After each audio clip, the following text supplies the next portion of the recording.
All right, so if everybody could put themselves on mute, that would be awesome, just in case you're in an area where the noise might pop up. We want to make sure that everybody has the opportunity to hear all this great information that we're going to have. I'm going to try to get rid of this graphic on the screen right now because it's popping up. I'm trying to figure out why it says the thing will start shortly. Is that showing up on other people's pages as well? Farrell, are you seeing that? No, I see my presentation.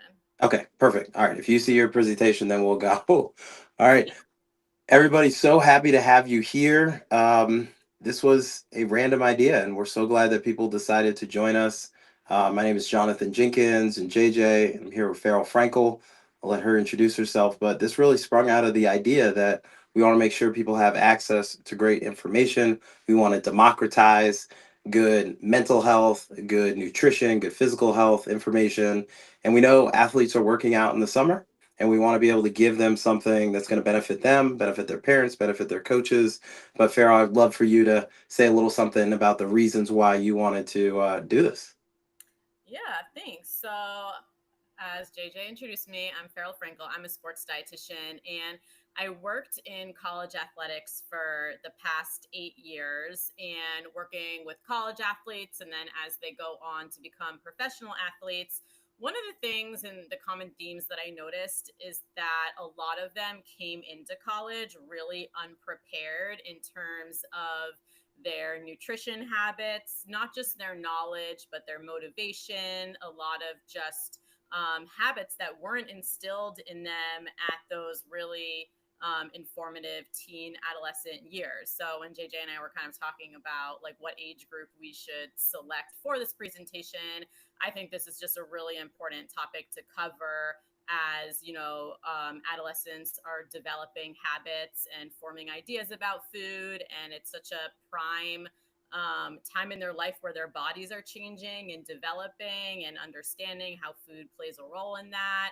So that's really how we kind of came to have this webinar.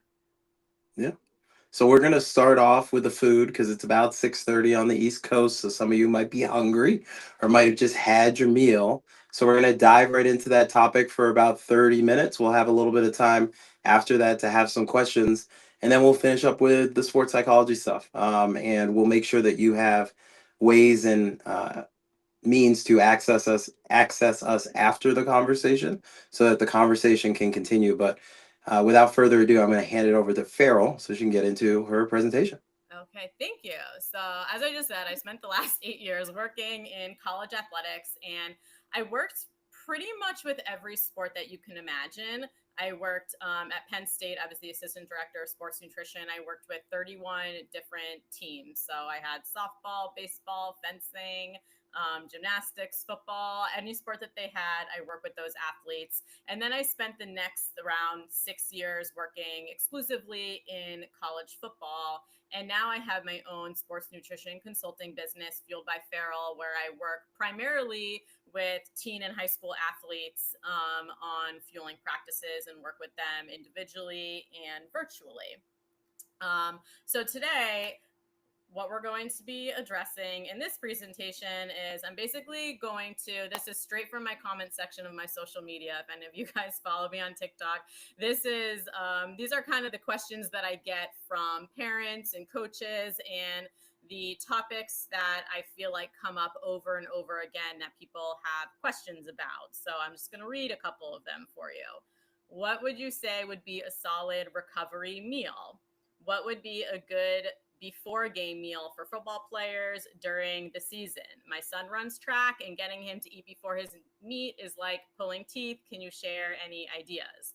Best recovery smoothies from Smoothie King. Do you have any halftime quick snack ideas, mostly for long soccer games? So you get the gist. I get a lot of questions about what to eat before you work out, what to eat after you work out, how to deal with picky eaters, what should you eat in the middle of your game to keep your energy and your fuel high. So that's primarily what I'm going to focus on today. But I also think, even though my presentation today is mostly going to be centered around athletes and what food can do for teen athletes, I also think it's really important to note that these years are so crucial for the physical development of adolescents, and not just in terms of gaining muscle tissue, but really in terms of just increasing your skeletal mass. So 50% of your adult bone is actually developed in adolescence. So this is just also a really key period to have your bone structure and your skeleton mass become more solid and grow, which will set you up for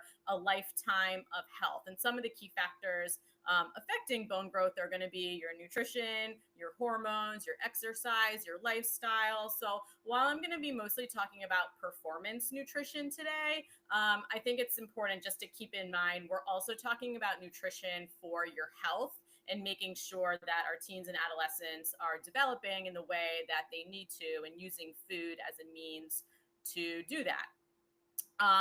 So when I work primarily with teen athletes right now, there's a lot of challenges that athletes have at all levels for optimal fueling for performance. So one of them, which JJ is going to talk about after this, mental health. And I will just use an example for an athlete that I was recently working with. So I was working with an athlete in college who now plays in the NFL. And I got a call in the middle of last season from the dietitian for the NFL team. And she said, I need your help with this athlete. I know you worked really closely with him in college, and he's been losing a lot of weight during the season. And it got brought up in a staff meeting with the head coach, and he was really not happy. And could you give me some ideas about how I can support him so he doesn't keep losing weight during the season? So I said, yeah, let me just check with the athlete and make sure like it's okay with him that I'm talking to you. So I texted the athlete. I just said, hey, how's the season going? And he wrote back immediately and said, I'm having a really hard time. I feel like all the other players, it was his rookie season. He said, all the other players are just so much better than me.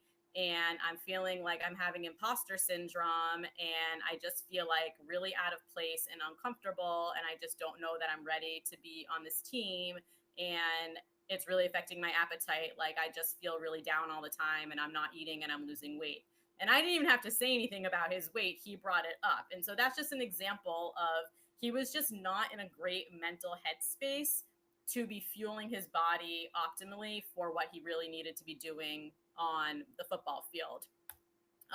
Another challenge is money. Food is expensive and rising food costs. I work with a lot of athletes that simply don't have adequate access to optimal foods for their performance, and that's a big challenge. Athletes have social lives, right? And when you're social, sometimes you want to go out to eat, or you go to a barbecue and you're unsure how to navigate all the different options that food presents. So that can be definitely a challenge for some athletes as well. The time of practice can be a huge barrier for a lot of athletes. I was just meeting with a teen football player, and he has practice from 6 a.m. to 8 a.m. in the morning. And then when he was in high school this past spring, his first class was at 8:15. So he had 15 minutes to shower and get to class. And it was almost impossible for him to have like a healthy, well-balanced recovery meal / breakfast because he had 15 minutes and he didn't even have a refrigerator or a microwave in the locker room. So like, what was he going to do?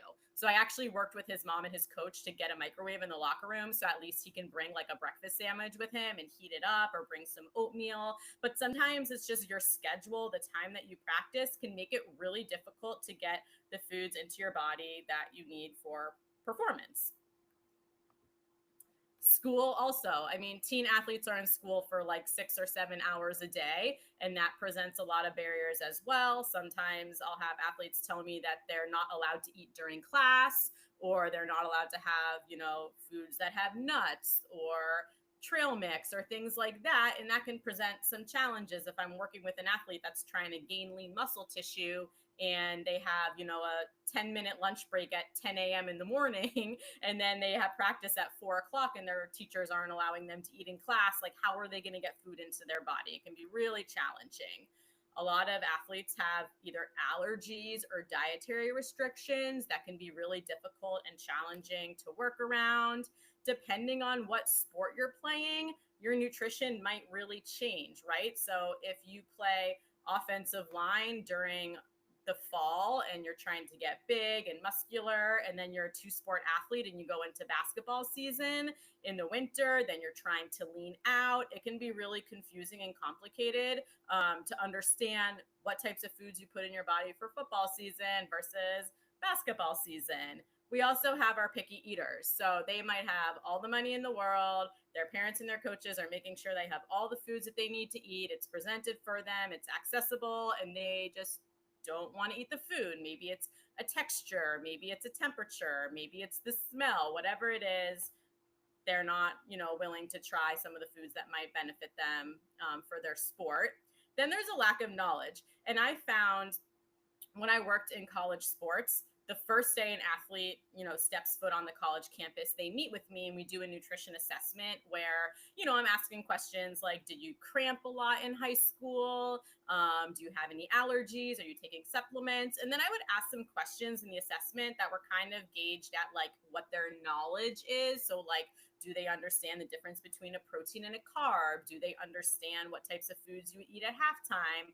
And I found that there was really limited knowledge. And I worked at, all three schools I worked at were like Division I programs. And there was really limited knowledge for a lot of these athletes about just basic, nutrition principles. And people always assume like, oh, Division I college athletes and professional athletes, like they have perfect diets. They know exactly what they're doing. And that's really not the case. They deal with all of these barriers and all of these things, just like, the rest of us do. Sleep is also a huge factor, a huge barrier, especially when we're working with like teens and they get one day off on the weekend. Maybe they have like a Sunday off and they sleep the whole day, miss breakfast, miss lunch, go into Monday under fuel, dehydrated, and just trying to work their schedule around getting enough sleep for recovery as well can be a huge challenge. And then there's just the motivation, right? I have a lot of parents and coaches contact me and say, I'm working with an athlete that has so much potential. And every time I tell them, foods that they should be eating, they're not